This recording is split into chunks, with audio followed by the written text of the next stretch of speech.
mga Pinoy like you sa Brunei? Ang mga positions dito sa Brunei, they can still remember their teachers. Kasi marami na kami. Ayan.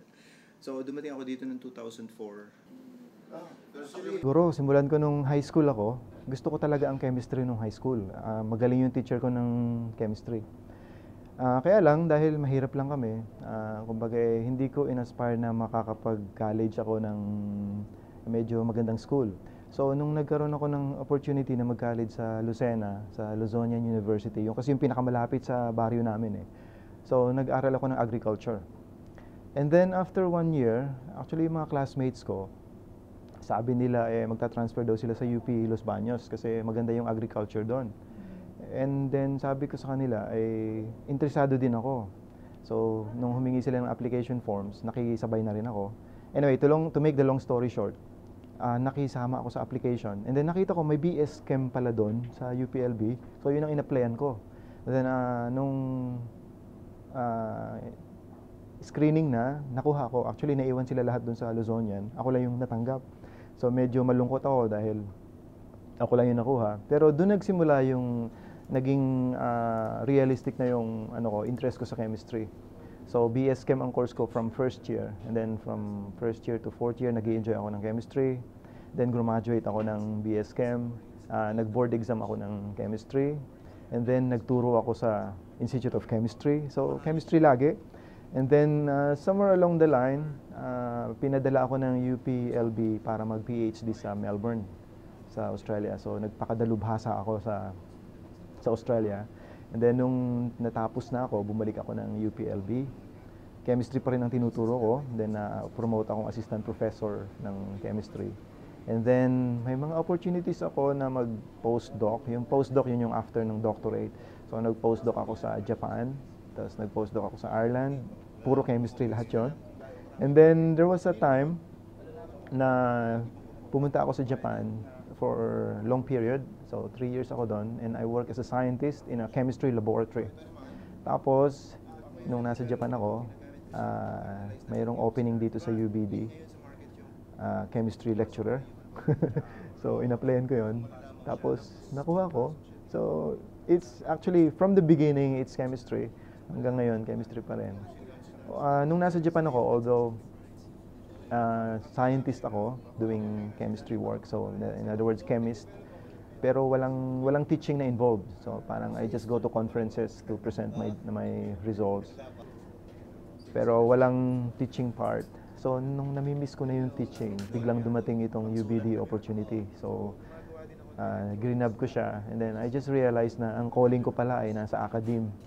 So nung pumunta na ako dito, I just liked it.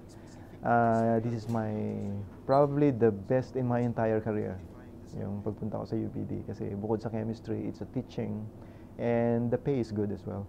Ang Pilipino kasi, parang medyo stereotype tayo, kagaya nung nasa Ireland ako. Nakakatuwa ang experience ko na to. Kasi meron akong friend na Spanish, and then I introduced myself nung una na I'm a postdoc fellow, I'm a doctor.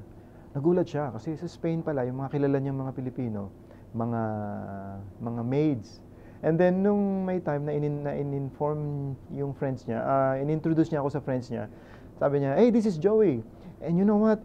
He is a doctor." And then gulat na gulat sila. And then na-realize ko, may stereotype pala yung ibang country about Filipinos. Parang iniisip nila na mga Pilipino sa Singapore ay mga yaya, o mga maids o domestic helpers yan pinaka-common na stereotype sa Pilipino. So whenever I encounter yung mga Filipino sa abroad na professionals, mga nurses, mga engineers, mga architects, especially dito sa Brunei, ay naniniwala ako na kaming mga professionals, yung parang mga agents para mabago yung thinking ng mga tao about Filipinos abroad. So I feel proud actually whenever I see Filipinos doing professional work. Kasi these Filipinos are changing the stereotyping ng mga Filipinos na hindi lang tayo domestic helpers, and we can also do professional work. I think ang biggest contribution ng mga professionals sa Brunei ay yung sa education, sa teaching. Kasi yung mga policy makers ngayon, yung mga may positions sa government, nag-aral sila ng elementary dito sa Brunei. Although some of them studied in the UK sa university nila, pero nung nasa elementary sila at high school or primarily sa elementary, dito sila nag-aaral sa Brunei. Ang mga teachers nila, mga Pilipino.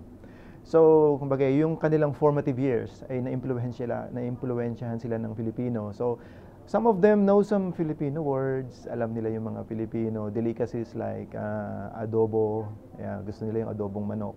So, in a way, yung culture natin ay na-embed doon sa mga kabataan noon dahil doon sa mga teachers na Filipino na nag-train dito sa mga Bruneians na ngayon ay may mga key positions sa Brunei government. So I think yun ang greatest contribution ng Filipino dito sa Brunei, yung sa area ng education. And ngayon, nasa university ako, so I think the process continues. So we are doing our best para makakontribute din ang Filipino bilang mga lecturer naman sa university dito sa mga Bruneian college students. Actually, napaka-importante niya yung pagbisita ng Pangulo. Everyone is excited kasi unang-una siya yung head head ng country, siya yung presidente ng country.